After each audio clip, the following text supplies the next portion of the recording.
Hello dear learners, PG is here and welcomes you in PG point. कुछ बच्चों के questions थे कि क्या मैम हम एलिजिबल होंगे बिहार की वैकेंसी में आने वाली, क्या तब तक हमारा फोर्थ सेमेस्टर हो जाएगा या नहीं हो पाएगा। तो आइए देखते हैं कि जो बिहार की परीक्षा समिति है उसके अपने क्या मुद्दे हैं, क्या पॉइंट्स हैं। इसको देखने के बाद में वी विल कंक्लूड कि क्या कुछ हो सकता है। सबसे पहला, बिहार विद्यालय परीक्षा समिति द्वारा आज दिनांक 11/5/2024 को माध्यमिक शिक्षा पात्रता परीक्षा स्टेट 2024 प्रथम का परीक्षा कार्यक्रम जारी किया गया है। ठीक, इस संबंध में श्री आनंद किशोर, अध्यक्ष बिहार विद्यालय परीक्षा समिति ने बताया कि माध्यमिक शिक्षा पात्रता 2024 प्रथम के पेपर 1 के विभिन्न विषयों की परीक्षा कब करवा लेंगे, ये 18/5 से 29/5 तक करवा लेंगे, है ना, यानी कि मई लास्ट तक ये पेपर 1 करवा लेंगे। उसके बाद में पेपर 2 के जो डिफरेंट सब्जेक्ट्स हैं उनके एग्जाम्स ये 20 जून तक करवा लेंगे। ठीक है, 2 पालियों में निर्धारित परीक्षा केंद्र जो भी होंगे उन पर इनका ये सीबीटी मोड में पूरा पेपर हो जाएगा। समझ गए आप। तो पेपर कब तक चलने वाले हैं इनके, 20 जून तक। यही आपके लिए इंपॉर्टेंट है।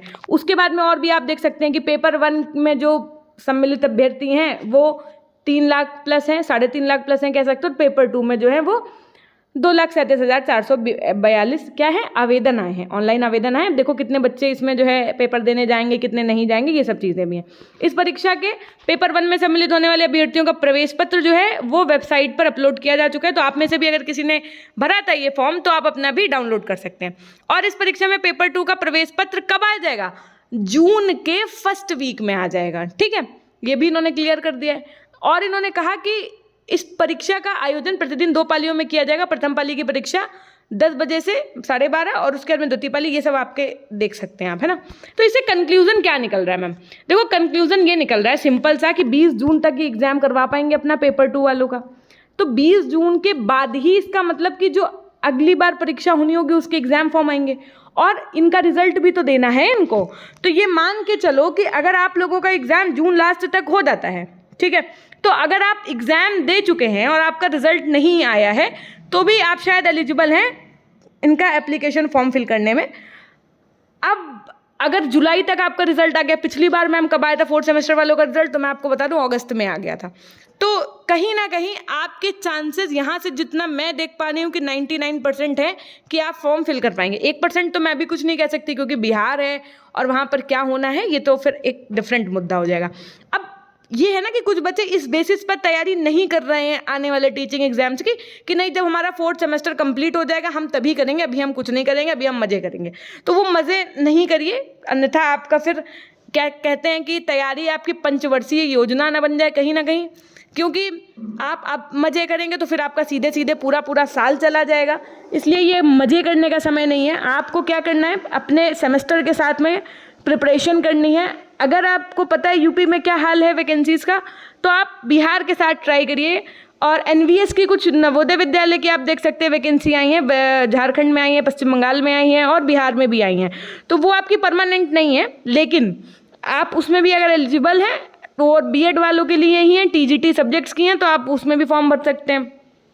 Bihar CET BEd entrance exam की तैयारी कर रहे हैं तो आपके मार्केट में चक्षु पब्लिकेशन की बेस्ट बुक अवेलेबल है, जिसमें इन्होंने पूरा स्टडी गाइड के रूप में आपको सारे टॉपिक के साथ में एनालिसिस और उसके बाद में 2100 से ज़्यादा महत्वपूर्ण बहुविकल्पीय प्रश्न के साथ में 6 सॉल्व पेपर दिए और उन सॉल्व पेपर में आपका 2023 वाला सॉल्व पेपर भी इंक्लूड है। जैसा कि आप देख सकते हैं ये है आपका पहला solve paper.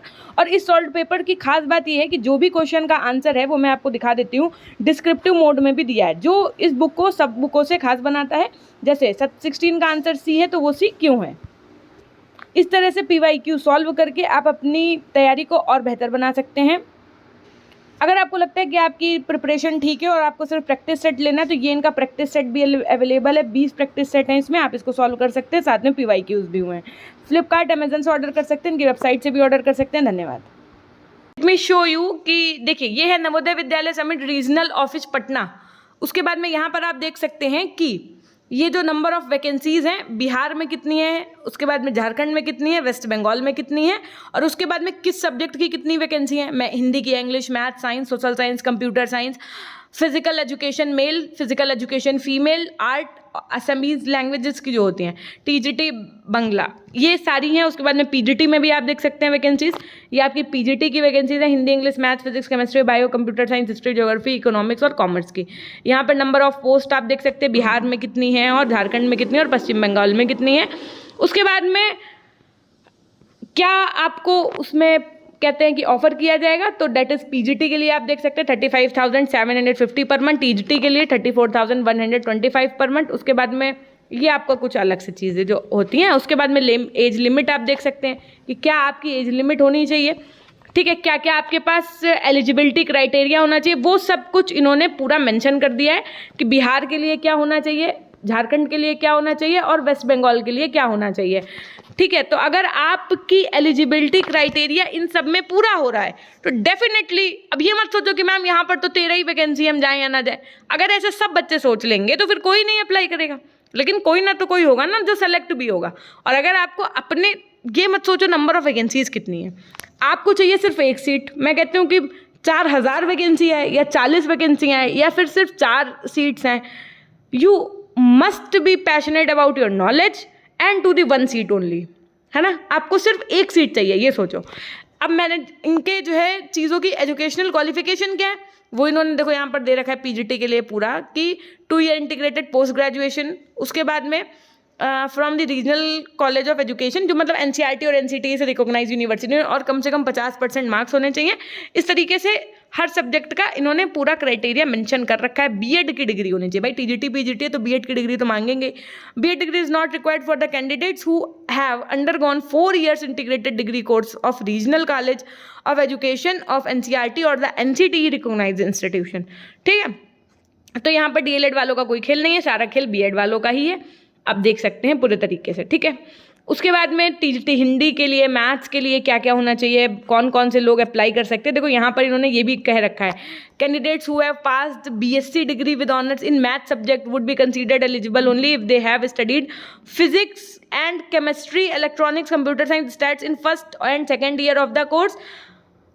Candidate with BSc honours is in physics और chemistry are not eligible for the post of the TGT math, मतलब जिन्होंने बीएससी ऑनर्स किया फिजिक्स और केमिस्ट्री से, वो मैथ्स की पोस्ट के लिए एलिजिबल नहीं है। तो इस तरीके से आप इसको डिटेल में पूरा पढ़िएगा, तब आपको समझ में आएगा कि आपको किस पोस्ट के लिए जाना चाहिए। और जो बच्चे जिनकी शिकायत होती है कि मैम हमारा तो बीटेक है या बीसीए है तो मैं क्या करूं, तो देख लीजिए टीजीटी कंप्यूटर साइंस की भी पोस्ट आई है, इसमें इन्होंने bachelors degree in computer application यानी बीसीए वालों को भी मांगा है। उसके बाद में ग्रेजुएशन इन कंप्यूटर साइंस, आपका कंप्यूटर साइंस से अगर ग्रेजुएशन है किसी भी रिकॉग्नाइज यूनिवर्सिटी से, या आपने बीई बीटेक वगैरह किया हुआ है तो आप एलिजिबल हैं कंप्यूटर साइंस टीचर के लिए, ठीक है। इसी तरीके से टीजीटी आर्ट वालों की वैकेंसी है।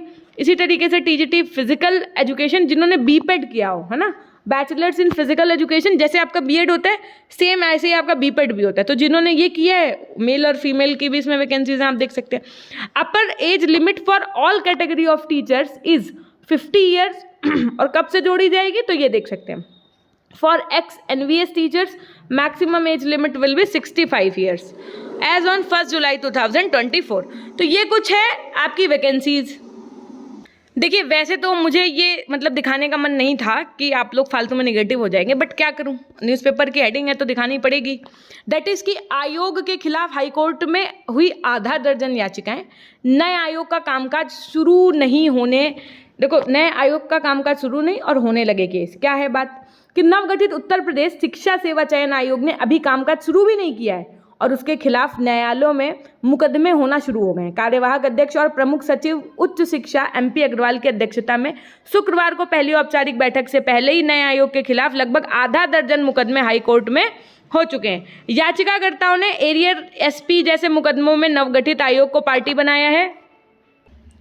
वहीं प्रयागराज के ही एक अल्पसंख्यक विद्यालय स्टैंडर्ड सेंटर कॉलेज मऊआइमा ने वर्षों से शिक्षक भर्ती ना होने के कारण आयोग को पार्टी बनाते हुए हाईकोर्ट में मुकदमा किया है, क्योंकि अल्पसंख्यक संस्थाओं में शिक्षक भर्ती की जिम्मेदारी भी इस नए आयोग को ही दी गई है। 2017 में तत्कालीन माध्यमिक शिक्षा मंत्री डॉक्टर दिनेश शर्मा ने अल्पसंख्यक कॉलेजों में शिक्षक भर्ती पर रोक लगा दी थी। इसके बाद शिक्षकों की भर्ती नहीं हुई। पुराने शिक्षकों के सेवानिवृत्त होने के कारण कॉलेज संचालन में अड़चन आ रही है।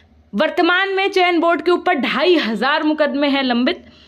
एरियर एसपी जैसे मुकदमे में नवगठित आयोग को बनाया पार्टी, मुकदमे का बोझ लेकर काम शुरू करेगा आयोग। देख रहे हैं नवगठित आयोग की शुरुआत हजारों मुकदमों के साथ होने जा रही है। नए आयोग में उच्चतर शिक्षा सेवा आयोग और माध्यमिक शिक्षा सेवा चयन बोर्ड का विलय हो रहा है। वर्तमान में चयन बोर्ड के ऊपर 2500 से अधिक मुकदमे लंबित हैं। वहीं उच्चतर शिक्षा सेवा आयोग हाई कोर्ट से लेकर सुप्रीम कोर्ट तक तकरीबन 500 मुकदमों की पैरवी कर रहा है। आने वाले समय में उच्चतर और चयन बोर्ड की सारी संपत्ति, देनदारियों के साथ ही मुकदमे का बोझ भी नए आयोग के पास ही जाएगी। कार्यवाहक अध्यक्ष ने शुक्रवार को हुई पहली बैठक में ही एक कमेटी का गठन कर दिया जो मुकदमे की पैरवी के लिए अधिवक्ताओं के चयन की सिफारिश करेगी। देखिए, ये सब कुछ नहीं है। यहाँ पर आपको पता है कि वैकेंसी का क्या हाल है, वो तो हमने कल भी बता दिया था कि नई नियमावली तैयार होने वाली है। अब अभी वो शुरू होगी नया नियमावली तैयार होना, फिर वो पारित होगी, जाने उसमें कितने प्रोसेस होंगे। जैसे स्टेप्स होते हैं ना, स्टेप 1 2 3 4, और फिर वो स्टेप्स चलते चले जाएंगे, फिर वो कैसे आपके सालों के साल बीतते चले जाएंगे, ये किसी को नहीं पता है कि कितना टाइम लगने वाला है। लेकिन मेंशन था कि वो प्रक्रिया लंबी है, अगर आपको कल की लाइन याद हो तो। अब जब प्रक्रिया लंबी है तो आपका समय भी चला जाएगा, इसलिए अगर आप अपना वक्त ज़ाया नहीं करना चाहते हैं तो definitely go with the other state vacancies and to the central जो भी आपकी हैं vacancies like KVS and all आती हैं तो बिल्कुल ट्राई करिए। लेकिन एक बात हमेशा याद रखो कि कभी भी आपका सिलेक्शन तब नहीं होगा जब आपका फॉर्म रिलीव, अभी सुनने में बहुत कड़ू लग रही है मेरी बात, but it is definitely true कि जब आपका फॉर्म आ जाएगा और तब अगर आप फॉर्म भरने के बाद अपनी प्रिपरेशन शुरू करेंगे तो in this competition era you will not got selection. अब आपको मेरी बात बहुत बेकार लग रही होगी, कड़ू लग रही होगी कि मैम आप तो डीमोटिवेट कर रही हैं, but that is damn true, accept it. तो प्रिपरेशन आपको पहले से करनी होगी, एग्जाम आपको पहले से टारगेट करना होगा। आप किसी भी एग्जाम को टारगेट कर लीजिए कि अगर इसकी वैकेंसी आ गई तो फिर कोई ऐसा एग्ज़ाम जो चाहे जितना टफ से टफ आ जाए मैं इसको निकाल के रहूँगा। और वो कैसे होगा? वो ऐसे होगा जब आप जहाँ भी पढ़ते हैं उस चीज़ का सिलेबस अपने सामने लगाइए, अपने वॉलपेपर पे लगा लीजिए, होम स्क्रीन पे लगा लीजिए, ताकि आप जब भी उसको देखें तो आपको याद आता रहे कि नहीं मुझे यही सिलेबस प्रिपेयर करना है। अब ऐसे तो कह दिया गया कि हाँ हिस्ट्री आएगी, अब हिस्ट्री तो बहुत वास्ट सिलेबस है, हिस्ट्री तो UPB में भी आती है और हिस्ट्री तो UPSC में भी आती है।